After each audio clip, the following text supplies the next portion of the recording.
Bismillahirrahmanirrahim. Assalamu alaikum dear students. Today we discuss about chapter number 1 basic concepts. ये chemistry का बेटे बहुत ही fundamental chapter है। इस चैप्टर को आप यही कंसीडर करें कि आप केमिस्ट्री की ABC जो है वो पढ़ने लगे। आप बेटा जब ABC पढ़ते हैं तो ABC से क्या बनते हैं, वर्ड्स बनते हैं, और फिर वर्ड से क्या बनती हैं, स्टेटमेंट्स बनती हैं। ऐसे ही है। तो अगर बेटा जी ABC ही ना आए तो इसका मतलब है फिर वर्ड्स भी नहीं बनेंगे, स्टेटमेंट भी नहीं बनेंगे। इस चैप्टर को आपने बड़े ध्यान से समझना। क्लियर है? तो सबसे पहले बेटे हम बात करते हैं कि व्हाट इज मैटर। मैटर क्या है? सब बच्चों को पता है बेटा जी कि मैटर क्या है। Everything which has mass and occupy space is called as matter. ठीक है, हर वो चीज जो बेटा जी मैस रखती है और बेटा जी क्या करती है, स्पेस ऑक्यूपाई करती है। ऑक्यूपाई क्या करती है, स्पेस। आप उसे क्या बोलते हैं, मैटर बोलते हैं। क्लियर हो गया? मैटर की बेटा दो टाइप्स हैं। हम टाइप्स डिस्कस कर रहे हैं, काइंड्स डिस्कस नहीं कर रहे। ठीक है, स्टेट डिस्कस नहीं कर रहे। मैटर की दो टाइप्स हैं। तो वो दो टाइप्स कौन कौन सी हैं वो देखे था बच्चे। पहली टाइप है बेटा जी इम्प्योर मैटर और दूसरी टाइप है प्योर मैटर। ठीक है, इम्प्योर मैटर, इम्प्योर मैटर, और दूसरी बेटा जी कौन सी है, प्योर मैटर। इम्प्योर मैटर और प्योर मैटर। अब बेटा याद रखना है आपने कि प्योर मैटर को आप सब्सटेंस भी बोलते हैं। तो पहले हम डिस्कस करते हैं कि what is pure. Pure matter क्या है? प्योर मैटर बेटा जी it is also called substance. इसे बेटे हम क्या बोलते हैं, सब्सटेंस भी बोलते हैं। क्लियर है? प्योर मैटर को प्योर मैटर इसलिए कहते हैं कि इसकी बेटा जी प्रॉपर्टीज और बेटा जी इसकी कंपोजिशन वो क्या होती है, फिक्स होती है। मिसाल के तौर पे बेटा जी अगर आप वाटर की बात करते हैं तो वाटर का मेल्टिंग पॉइंट बेटा जी कितना होता है, 0 डिग्री सेंटीग्रेड। वाटर का बॉइलिंग पॉइंट कितना होता है बेटा जी, 100 डिग्री सेंटीग्रेड। और वाटर की बाकी प्रॉपर्टीज भी क्या होती हैं, फिक्स होती हैं। मतलब क्या है कि इसमें एटॉमिक रेशो क्या है, 2:1। 2 हाइड्रोजन के एटम, 1 ऑक्सीजन का एटम। मतलब ये कि वाटर के अंदर जो कंपोजिशन है यानी कि एलिमेंट्स की अमाउंट्स है वो फिक्स है। वाटर की प्रॉपर्टीज भी क्या है बेटा जी, फिक्स है। तो ऐसा मैटर जिसकी कंपोजिशन, जिसकी प्रॉपर्टीज बेटा जी क्या हो, फिक्स हो, आप उसको क्या बोलेंगे, प्योर मैटर, या उसको क्या बोलेंगे, सब्सटेंस बोलेंगे। बात की समझ लगी बेटे? तो प्योर मैटर या सब्सटेंस की दो टाइप्स हैं। वो कौन कौन सी दो टाइप्स हैं? नंबर 1 है बेटा जी एलिमेंट। देखिए जी इसकी फर्दर 2 टाइप्स हैं, एलिमेंट और बेटा जी सेकंड है compound. Element and compound. Element बेटा जी क्या है, ये एटम्स का कॉम्बिनेशन है। ऐसा substance in which all atoms are chemically same। ठीक है बेटे, ऐसा सब्सटेंस जिसमें सारे के सारे एटम्स केमिकली सेम होते हैं। मिसाल के तौर पे फॉर एग्जांपल बेटा जी O2 S8 P4 Cl2, ये सारे के सारे क्या है, एलिमेंट्स। एलिमेंट की पहचान ये है कि सिंबल खाली लिखा होगा, उसके साथ नंबर लिखा होगा। ठीक है, या फिर ये देखें बेटे सोडियम, पोटाशियम एटसेट्रा, खाली सिंबल भी हो सकता है या सिंबल के साथ नंबर भी हो सकता है। ये एलिमेंट की पहचान है। पीरियोडिक टेबल में बेटा जी सारे के सारे सिंबल किसको रिप्रेजेंट करते हैं, एलिमेंट्स को। नेचुरल एलिमेंट्स हैं बेटा जी 92, जबकि आर्टिफिशियल बेटा जी इंक्लूड कर ले तो ये टोटल बनते हैं 118 एलिमेंट्स। बात की समझ लगी? अब बेटा यहां पर देखें कंपाउंड क्या है। जब भी एलिमेंट्स कंबाइन होंगे तो कंपाउंड बनेगा। क्लियर है? कंपाउंड क्या होता है बेटा जी, इसकी भी डेफिनेशन हम लिख लेते हैं कि chemical combination of two or more elements with fixed proportions.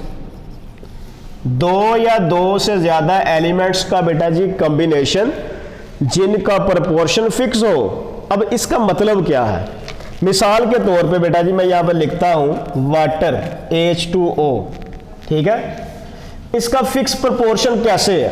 देखिए बेटे, जब भी दो एटम हाइड्रोजन के और एक एटम ऑक्सीजन का मिलेगा तो क्या बनेगा? वाटर बनेगा। दोनों एलिमेंट है ना बेटे। अब ये देखें, ये अमाउंट फिक्स हो गई कि जब भी दो एटम हाइड्रोजन और एक एटम ऑक्सीजन मिलेगा तो क्या बनेगा? वाटर बनेगा। सही है। अब लफ्ज है केमिकल कॉम्बिनेशन। आप हाइड्रोजन और ऑक्सीजन को सिंपल फिजिकल टेक्निक से सेपरेट नहीं कर सकते, ठीक है, कि hydrogen and oxygen can not be separated. बात की समझ लगी? सिंपल फिजिकल मेथड से आप हाइड्रोजन और ऑक्सीजन को सेपरेट नहीं कर सकते, यानी कि वो ऐसे मिले हुए हैं कि उनको अलग नहीं किया जा सकता। इसे कहते हैं केमिकल कॉम्बिनेशन। एक होता है फिजिकल कॉम्बिनेशन। फिजिकल कॉम्बिनेशन से मुराद है कि दो या दो से ज्यादा मटेरियल्स का ऐसे मिलना कि उनको सेपरेट किया जा सके। मिसाल के तौर पे आप पानी के अंदर नमक डाल दें, सेपरेट कर लेंगे? सिंपल बेटे, गर्म करें, पानी उड़ जाएगा, पीछे का जगह नमक रह जाएगा। तो ये है फिजिकल कॉम्बिनेशन के सब्सटेंसेस का ऐसे मिलना कि बेटा जी उनको आप सेपरेट कर सके, इसे फिजिकल कॉम्बिनेशन कहते हैं। और एलिमेंट्स का ऐसे मिलना कि आप उनको सेपरेट ना कर सके, आप इसे क्या बोलेंगे? Chemical combination. ओके हो गया? तो बेटा जी एलिमेंट और कंपाउंड ये किसकी टाइप्स हैं बेटा जी? प्योर मैटर की। प्योर मैटर का दूसरा नाम क्या है? सब्सटेंस। अब मैं यहां पे एक मल्टीपल चॉइस क्वेश्चन लिखता हूं, आप मुझे उसका आंसर बताना कि which one is an element।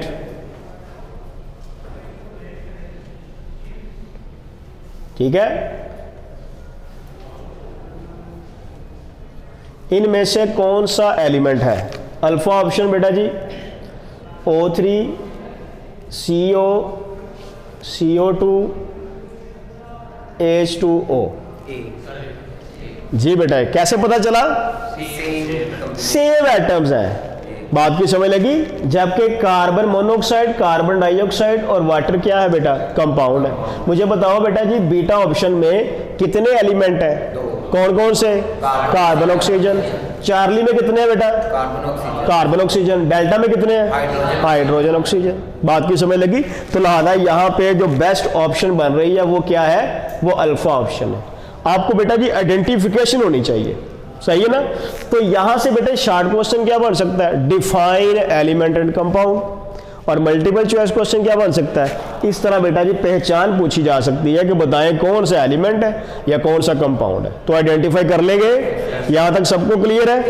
Okay हो गया। अब बेटा जी हम बात करते हैं इम्प्योर मैटर की। नेक्स्ट टाइप है इम्प्योर मैटर। इम्प्योर मैटर बेटा जी, इम्प्योर मैटर, इम्प्योर बेटा जी मैटर अब हम डिस्कस करते हैं। ठीक है। अब प्योर मैटर के बिल्कुल ऑपोजिट इम्प्योर मैटर है कि इम्प्योर मैटर बेटा जी ऐसा मैटर है that doesn't have fix composition and properties. ठीक है ना बेटा जी? ऐसा मैटर जिसकी कंपोजिशन और प्रॉपर्टीज बेटा जी फिक्स ना हो। मिसाल के तौर पे बेटा जी मिक्सचर जितने भी हैं वो क्या होते हैं? आप उनको केमिस्ट्री की जुबान में कहते हैं इम्प्योर मैटर। बात की समझ लगी? हमारे पास बेटा जी 5 पानी के गिलास हैं, सारे कंपाउंड हैं। आप पांचों के अंदर क्या करते हैं? पहले के अंदर 1 चम्मच डालते हैं नमक का, दूसरे के अंदर 2, तीसरे के अंदर 3, चौथे में 4, पांचवें में 5 चम्मच नमक डाल दिया आपने। मुझे बताएं क्या सबका टेस्ट एक जैसा होगा? इसका मतलब है सबकी प्रॉपर्टीज डिफरेंट है। क्या बेटा सब में आप सब्सटेंसेस को सेपरेट कर सकते हैं? बिल्कुल कर सकते हैं। तो इसका मतलब है कि ये जो मिक्सचर होंगे, ये जो कॉम्बिनेशंस होंगे, एक तो ये फिजिकल होंगे, दूसरा बेटा जी इनकी कोई फिक्स प्रॉपर्टीज नहीं है। देखिए टेस्ट में वेरिएशन आ गया, फिक्स कंपोजिशन भी नहीं है। तो ऐसा मैटर बेटा जी जिसकी कंपोजिशन फिक्स ना हो, जिसकी प्रॉपर्टीज फिक्स ना हो, आप उसे क्या बोलते हैं? Impure matter. मिसाल के तौर पे एयर है, एयर बेटा क्या है? एक इम्प्योर मैटर है। मिल्क इम्प्योर मैटर है। बात की समझ लगी?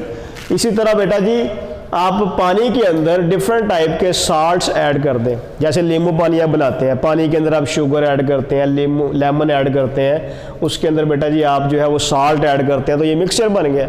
ये भी क्या है बेटा जी? Impure matter. तो इम्प्योर मैटर ऐसा होता है जो आर्टिफिशियल है, आपने प्रिपेयर किया है लैब के अंदर। लेकिन प्योर मैटर क्या है बेटा? नेचुरल है, ठीक है, जो कुदरती तौर पे जो है वो रिएक्शंस के जरिए वजूद में आया है। यहां तक सबको क्लियर है? अब यहां पे बेटा जी मिक्सचर की डेफिनेशन हम लिख लेते हैं। मिक्सचर क्या है? कि mixture is the physical combination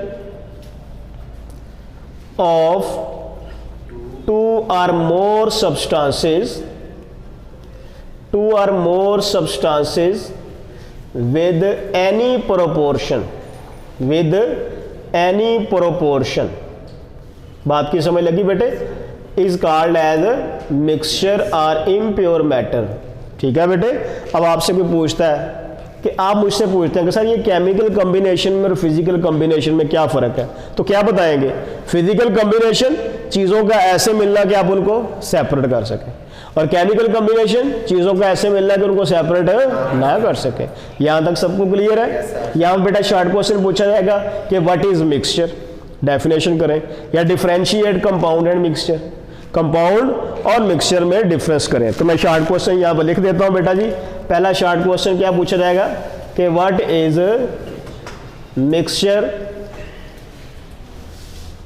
दूसरा शॉर्ट क्वेश्चन क्या पूछा जा सकता है?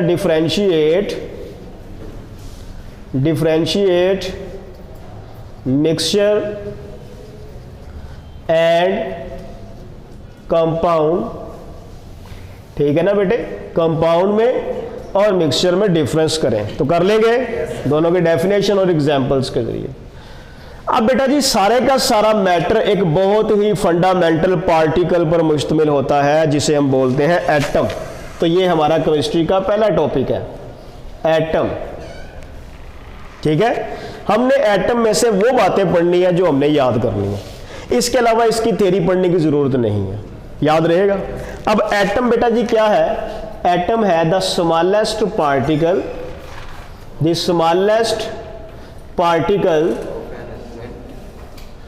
Of an element which may or may not exist independently। ठीक है बेटे? The smallest particle of an element which may और may not exist independently is called as atom. Atom की डेफिनेशन याद करनी। अब यहां पे बेटे ये जो लफ्ज है एग्जिस्ट इंडिपेंडेंटली, इसको समझना जरूरी है। आप बेटा देखें कि जब भी आप बात करते हैं हीलियम की, नियॉन की, आर्गॉन की, आपको जस्ट ये सिंबल नजर आता है, इसके नीचे नंबर नजर नहीं आता। मतलब क्या है कि ये ऐसे एटम्स अल्लाह पाक ने बनाए हैं कि जो किसी के साथ बॉन्ड नहीं बनाते, यानी कि ये अकेले ही रहते हैं। बात की समझ लगी? किसी से रिएक्ट नहीं करते नॉर्मल कंडीशंस में। ठीक है? इसका मतलब है ये ऐसे एटम्स हैं जो एग्जिस्ट करते हैं कैसे बेटे? इंडिपेंडेंटली ये एग्जिस्ट करते हैं। ओके हो गया? जबकि बेटे ये देखो हाइड्रोजन, नाइट्रोजन, ऑक्सीजन, ये कैसे एटम है जिन्होंने आपस में बॉन्ड बनाया हुआ। 2 हाइड्रोजन एटम बॉन्ड बना के रहेंगे, इसके बगैर वो एग्जिस्ट नहीं कर सकते। 2 ऑक्सीजन बॉन्ड बना के रहेंगे, 2 नाइट्रोजन बॉन्ड बना के रहेंगे। तो ये एटम कैसे हैं बेटा? Not exist independently. तो हमें पता चल गया कि पीरियोडिक टेबल में जो सिंबल्स हैं वो एटम्स को रिप्रेजेंट कर रहे हैं। वहां पे जो नोबल गैसेस हैं वो वाले एटम इंडिपेंडेंटली एग्जिस्ट करते हैं, बाकी सारे के सारे आपस में बांड बना के रहते हैं। ठीक है, तो ये डेफिनेशन आपने लिखनी है, साथ आपने ये एग्जांपल लिखनी है। आपसे पूछा जाएगा व्हाट इज एटम, तो आपने ये डेफिनेशन लिखनी है। ओके हो गया। एटम के अंदर बेटा जी फर्दर पार्टिकल्स होते हैं जिन्हें आप बोलते हैं सब एटॉमिक पार्टिकल्स। क्या बोलते हैं? सब एटॉमिक पार्टिकल्स। सब एटॉमिक पार्टिकल्स बोलते हैं। ओके हो गया। ऐसे पार्टिकल्स जिनके मिलने से एटम बनता है उन्हें क्या बोलते हैं? सब एटॉमिक पार्टिकल्स। ऐसे पार्टिकल्स जिनके मिलने से एटम बनता है, those particles which combine together to form atom are called as subatomic particles.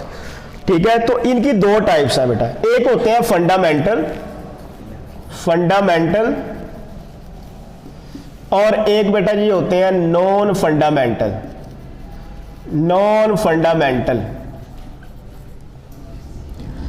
Fundamental particle बेटा जी कौन से है? इलेक्ट्रॉन, प्रोटॉन और neutron.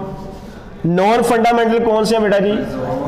हाइप्रोन, quarks, neutrino, anti neutrino वगैरह। सही है। कहता है एटम के अंदर सब एटॉमिक पार्टिकल्स की जो तादाद है वो मोर देन 100 है। ठीक है ना, एटम के अंदर सब एटॉमिक पार्टिकल्स की तादाद कितनी है बेटा जी? मोर देन 100। ये बेटे मल्टीपल चॉइस क्वेश्चन है, पूछा जा सकता है। How many subatomic particles are thought to exist in an atom, तो आप क्या बताएंगे? More than 100। Multiple choice question. Okay हो गया। लास्ट पॉइंट बेटे जो शॉर्ट क्वेश्चन के तौर पे पूछा जा सकता है वो क्या है कि what were contribution of J Berzelius in chemistry. ठीक है, कि केमिस्ट्री में जे बर्जीलियस की क्या कंट्रीब्यूशंस है, तो बताना है आपने कि जे बर्जीलियस ने क्या किया? असाइन किए सिंबल्स टू एलिमेंट्स। बात की समझ लगी? हाइड्रोजन को किससे रिप्रेजेंट करते हैं? कैपिटल एच से। ऑक्सीजन को ओ से, नाइट्रोजन को, कार्बन को सी से। ये सिंबल बेटा जी किसने असाइन किए? जे बर्जीलियस ने। ओके हो गया। दूसरा बेटा जी इसने क्या किया? डिटरमिन एटॉमिक मैसेज को डिटरमिन किया। बात की समझ लगी? J Berzelius determine atomic masses of elements, और इसने जो एटॉमिक मैसेज की वैल्यूज को कैलकुलेट किया था वो मॉडर्न वैल्यूज के क्लोज तरीन है। तो शॉर्ट क्वेश्चन पूछा जा सकता है कि what were the contributions of J Berzelius in chemistry, तो लिख लेंगे बेटे he assigned symbol to the elements and determined atomic masses of the atoms. ठीक है, तो ये बेटा जी आज का हमारा लेक्चर था। ये सारा का सारा ऑब्जेक्टिव टाइप है। आपने इसको एमसीक्यूज और शॉर्ट क्वेश्चंस के तौर पे प्रिपेयर करना है। क्या सब बच्चों को ये क्लियर है? Any question about this? Okay हो गया।